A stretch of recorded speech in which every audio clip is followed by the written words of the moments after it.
Pourquoi un arbre fruitier est en bonne santé? Une abondante sève circule en lui. De cette abondance naîtront des fleurs, qui nourries par cette même sève produiront des fruits, qui mûriront et deviendront doux et sucrés. Le fruit en tant que tel n'a rien à fabriquer par lui-même. Il reçoit tout de la sève. Mais qu'arrivera-t-il si on arrache des branches du tronc? Ces branches continueront-elles à produire des fruits, comme celles qui sont restées unies à l'arbre? Eh bien non, elles mourront, car sans la sève qui provient de l'arbre qui les alimente, elles ne peuvent rien faire d'elles-mêmes.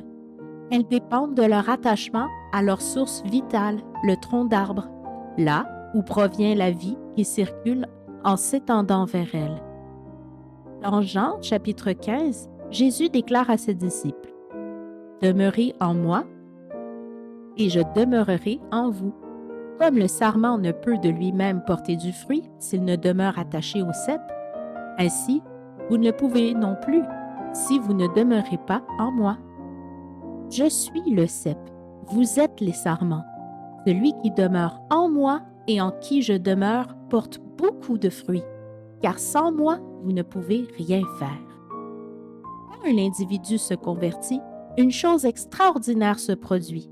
Cela est considéré comme une deuxième naissance, rien de moins. Celui-ci reçoit spirituellement l'Esprit de Dieu et devient intérieurement une nouvelle personne. Il reçoit alors les attributs de Christ en héritage. Mais telle une jolie branche fleurie, pour refléter sa nature à lui en produisant du fruit, il faut rester connecté à la source. De quel fruit je parle, me diras-tu peut-être? Eh bien, je fais référence aux fruits de l'esprit. Ce sont ces belles qualités du cœur qui représentent l'essence divine et qui, manifestées en nous, en glorifient l'auteur et rendent nos vies harmonieuses. Dans Galates 5, versets 22 et 23, le fruit de l'esprit est explicitement décrit en ces termes. Mais le fruit de l'esprit, c'est l'amour, la joie, la paix, la patience, la bonté, la bienveillance, la foi, la douceur, la maîtrise de soi. La loi n'est pas contre ces choses. À l'école du dimanche, on expose souvent ce concept avec différents fruits colorés, où chacun d'eux est une caractéristique particulière, comme par exemple, la pomme représente l'amour, l'orange représente la joie, etc. C'est un bon truc visuel pour les faire retenir aux enfants. Mais si on s'attarde sur la grammaire du texte, on peut se rendre compte que le mot fruit est au singulier, comme s'il s'agissait d'un tout absolu. Cela me fait penser à une grappe de raisin. C'est un fruit qui en contient plusieurs, rattachés les uns aux autres. En effet, le raisin ne pousse jamais tout seul, il vient toujours en petits groupes.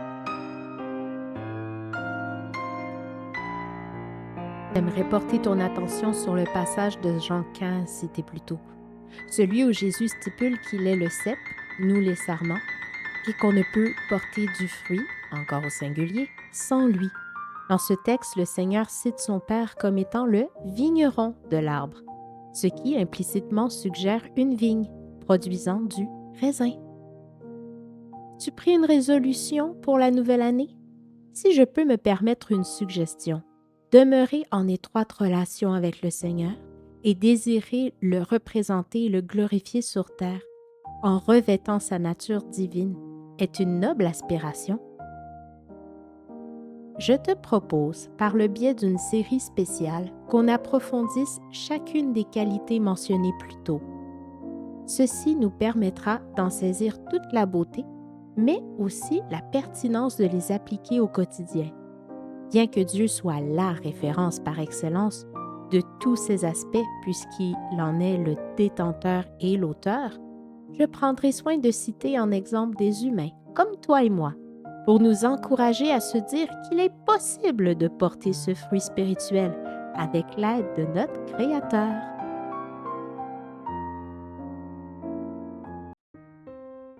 Commençons sans plus tarder avec la joie. Si cet état d'esprit de contentement et d'exaltation intérieure est durable, ressenti indépendamment des circonstances extérieures, Le meilleur exemple qui me vient à l'esprit, cher auditeur, est celui tiré de Acte 5, où les disciples, miraculeusement sortis de prison pour avoir annoncé la bonne nouvelle, sont arrêtés à nouveau pour avoir encore enseigné sur Jésus, ce qui était défendu. Les autorités religieuses ayant ordonné de les faire battre à coups de verge, la sentence fut accomplie. Les apôtres avaient toutes les raisons d'être complètement démoralisés. À l'œil humain, tout figurait comme un échec lamentable de leur part. Pourtant, le récit nous précise qu'une fois relâchés, ils sont repartis joyeux d'avoir été jugés dignes de subir des outrages pour le nom de Jésus. Et de plus, cela les a confortés dans leur position et leur mission. L'Évangile s'est propagé encore plus après ces événements. Du temps qu'il était encore sur la terre, Jésus avait déclaré en Matthieu 5,10 « Heureux ceux qui sont persécutés pour la justice, car le royaume des cieux est à eux. » Voilà une bonne occasion de se réjouir ici et maintenant. Nous serons un jour dans la gloire avec Christ. Si ton cœur est attaché à Jésus, oui, des attaques personnelles surviendront, mais il te donne chaque jour une portion de sa joie à expérimenter et à partager.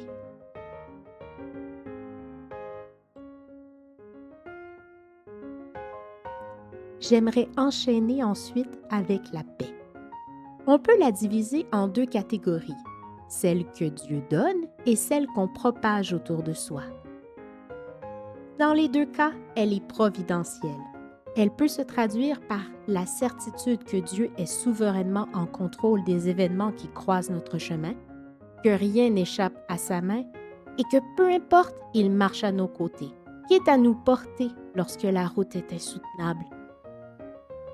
Ce n'est pas l'absence de chaos, ni le déni des problèmes, mais le calme et la plénitude ressentie au milieu de la tempête, que seul le croyant peut véritablement expérimenter. La paix du croyant se partage à travers son témoignage, par l'attitude qu'il démontre, peu importe les circonstances. Cela peut aller de l'écoute sincère qu'il offre aux mots réconfortants qu'il adresse. Sa présence est paisible et rassurante, non d'une manière superficielle, mais vécue par l'entourage, rappelant la présence de Jésus lui-même. De plus, il travaille activement en tant qu'artisan de paix. Un exemple d'artisan de paix que j'aimerais te partager est tiré de 1 Samuel 25. Pour te mettre en contexte, David est au désert de Paran. Il n'est pas encore officiellement roi, mais il a été oint comme tel. À quelques kilomètres de là se trouve Nabal, un homme riche et puissant. David l'apprit puisque Nabal avait envoyé ses bergers tondre ses brebis à proximité du lieu où David se trouvait. Afin d'assurer une alliance de paix avec un homme d'influence, David décide prudemment de prendre les devants. Il envoie certains de ses compagnons à la rencontre de Nabal, afin de le saluer de sa part et de lui exposer le fait que ses amis et lui ont assuré la sécurité de ses bergers dans le désert durant la tonte des brebis. Ce qui peut sembler anodin aujourd'hui, mais à l'époque où les attaques barbares étaient fréquentes et redoutées, la solidarité entre tribus était une assurance-vie indispensable. David fit une requête par personne interposée auprès de Nabal, demandant une compensation en échange comme des vivres. Les propos parvenus aux oreilles de Nabal, son cœur s'endurcit comme de la pierre, et il éprouva un profond mépris pour David et ses coéquipiers. La réponse qu'il leur donna fut des plus cruelles, car elle faisait écho à son égoïsme sans bornes. En l'apprenant, David fut frappé d'une ardente colère qu'il voulut défouler démesurément en se vengeant. En effet, il prit la résolution d'exterminer Nabal et toute sa troupe. La nouvelle ayant été annoncée à Abigaël, la femme de Nabal, celle-ci prit une décision qui changea le cours de l'histoire. Abigaël, que la Bible décrit comme une femme pleine de bon sens, entreprit de se présenter devant David avec une multitude de présents. Et ce, sans que son mari n'en soit averti. Se prosternant devant David, elle prit la parole en demandant pardon au futur roi, jetant tout le blâme sur elle, même si elle n'avait rien commis de mal. Puis, humblement, elle bénit le futur règne de David, tentant d'apaiser sa colère et d'éviter une tragédie. Le résultat est miraculeux. Le cœur de David est attendri et la vie de tous est sauvée. En un instant, la paix régna, car une discrète messagère diplomate avait pris les devants, avait souhaité la réconciliation et a pris les moyens nécessaires pour y parvenir. Car oui, même un homme selon le cœur de Dieu, comme David, peut perdre la paix et la retrouver grâce à un artisan de paix. La parole nous enseigne que, faute de bois, le feu s'éteint. Puissions-nous, comme Abigaël, retirer les tisons ardents qui enflamment les disputes et œuvrer pour la paix.